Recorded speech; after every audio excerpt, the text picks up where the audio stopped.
കോഴിക്കോട് തോരായിക്കടവിൽ പാലം തകർന്നതിൽ വീഴ്ചയുണ്ടായിട്ടുണ്ടെങ്കിൽ വിട്ടുവീഴ്ചയില്ലാത്ത നടപടി ഉണ്ടാകും എന്നാണ് പൊതുമരാമത്ത് മന്ത്രി PM മുഹമ്മദ് റിയാസ് പ്രതികരിച്ചിട്ടുള്ളത്. ഇനിയുള്ള നിർമ്മാണം നിർത്തിവെക്കുന്നതാണ് നല്ലതെന്ന് ചേമഞ്ചേരി പഞ്ചായത്ത് പ്രസിഡന്റ് സതി കിഴക്കേലും പ്രതികരിച്ചു.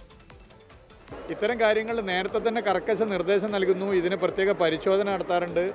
എന്നിട്ടും വീഴ്ച വന്നിട്ടുണ്ടെങ്കിൽ എങ്ങനെ നമ്മൾ അതിനോട് കോംപ്രമൈസ് ചെയ്യുക? ഒരു തരത്തിലും കോംപ്രമൈസ് ചെയ്യാൻ പറ്റില്ല. ആ പാലം അവിടെ ഒരു ജനങ്ങളുടെ ഒരു ദീർഘകാലത്തെ സ്വപ്നമാണ്. അത് പദ്ധതിക്കൊന്നും ഒരു കുഴപ്പം പറ്റില്ല. ഈ പാളിച്ച എന്തെന്നുള്ളത് പരിശോധിക്കും. 18 മാസം കൊണ്ട് വർക്ക് പൂർത്തീകരിക്കുമെന്ന് പറഞ്ഞുകൊണ്ടാണ് ആ കൺസ്ട്രക്ഷൻ കമ്പനി ഏറ്റെടുത്തിട്ടുള്ളത്. മലപ്പുറത്തുള്ള PMR കമ്പനിയാണ് അത് ഏറ്റെടുത്തിട്ടുള്ളത്. ആ കോടതി തന്നെയാണ് അവർക്ക് കൊടുത്തതും. ഊരാളുങ്കൽ ലേബർ സൊസൈറ്റിയാണ് അത് കോട്ട് ചെയ്തിട്ടുള്ളത്. അപ്പോൾ ഇവർ കോടതിയിൽ പോയിട്ടാണ് അവർ വർക്ക് വാങ്ങിയിട്ടുള്ളത്. എന്തായാലും ഇതിനെ പ്രവൃത്തി സമയബന്ധിതമായി പൂർത്തീകരിക്കാൻ വേണ്ടി സാധിച്ചിട്ടില്ല. ഇപ്പോൾ ഈ ഒരു അനുഭവം കൂടി വന്നു ചേർന്നപ്പോൾ ഇത് കൃത്യമായി ഇതിൻ്റെ അന്വേഷണം നടത്തി സമയബന്ധിതമായി പൂർത്തീകരിക്കാത്തതും അതുപോലെ തന്നെ കൃത്യമായാണോ ഇതിൻ്റെ വർക്ക് നടത്തുന്നതൊക്കെയുള്ള ഒരു അന്വേഷണം നടത്തി അതിനുശേഷം ബാക്കി പണി തുടങ്ങുന്നതായിരിക്കും നന്നാവാണെന്ന് എൻ്റെ അഭിപ്രായം.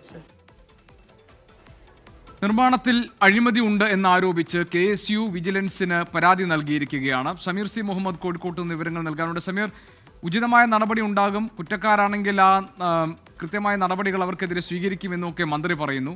ഇത് കരാർ നൽകിയിരിക്കുന്ന കമ്പനിയുടെ കുഴപ്പമാണ് എന്ന ആരോപണം അവിടെ നിന്ന് ഉയരുന്നുണ്ട്. ഇപ്പോൾ KSU അതിൽ പരാതി നൽകുകയും ചെയ്തിട്ടുണ്ട്.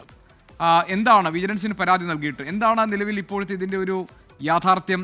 എന്താണ് യഥാർത്ഥത്തിൽ ഈ പാലം പണിയിൽ ഉണ്ടായിട്ടുള്ള അപാകതകൾ? അത് വളരെ ഗൗരവത്തോടുകൂടി പൊതുമരാമത്ത് വകുപ്പ് പരിശോധിക്കുന്നുണ്ടോ?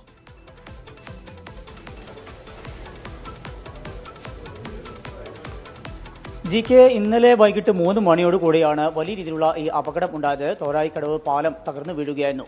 ഈ ഒരു സംഭവവുമായി ബന്ധപ്പെട്ട് വലിയ രീതിയിലുള്ള ആക്ഷേപങ്ങൾ ഉയരുന്നുണ്ട്. അതിൽ ഏറ്റവും പ്രധാനപ്പെട്ട ഒരു കാര്യം പൊതുമരാമത്ത് വകുപ്പിന്റെ വീഴ്ചയും അതുപോലെ തന്നെ ഇതിന്റെ നിർമ്മാണ ചുമതലയുള്ള PMR കൺസ്ട്രക്ഷൻസ് കമ്പനിയുടെ വീഴ്ചയുമായി ബന്ധപ്പെട്ടാണ്. ഈ രണ്ട് വിഭാഗങ്ങൾക്കും ഗുരുതരമായിട്ടുള്ള വീഴ്ച ഉണ്ടായിട്ടുണ്ട് എന്നും മാത്രമല്ല ഇതിനകത്ത് വലിയ അഴിമതി നടക്കുന്നുണ്ട് എന്നുള്ള ഒരു ആരോപണം കൂടി ഉയരുന്നു.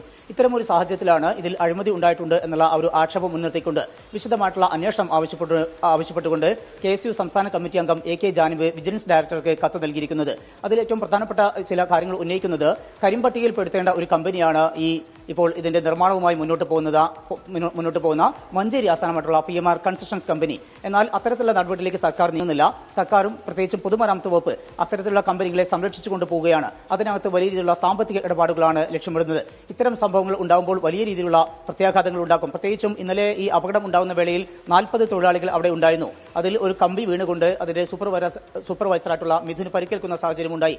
വലിയ അത്യാഹിതം ഉണ്ടായില്ല എന്നുള്ള ഒരു ആശ്വാസം മാത്രമേ ഉള്ളൂ. പക്ഷേ ഇത്തരത്തിലുള്ള സംഭവങ്ങൾ തുടർച്ചയായി ഉണ്ടാകുന്ന വേളയിൽ ശക്തമായിട്ടുള്ള അന്വേഷണം വേണം, കർക്കശമായിട്ടുള്ള നടപടി ഉണ്ടാകണം എന്നാവശ്യപ്പെട്ടുകൊണ്ടാണ് KSU സംസ്ഥാന കമ്മിറ്റി അംഗമായിട്ടുള്ള AK ജാനിബ് വിജിലൻസ് ഡയറക്ടർക്ക് കത്ത് നൽകിയിരിക്കുന്നത്.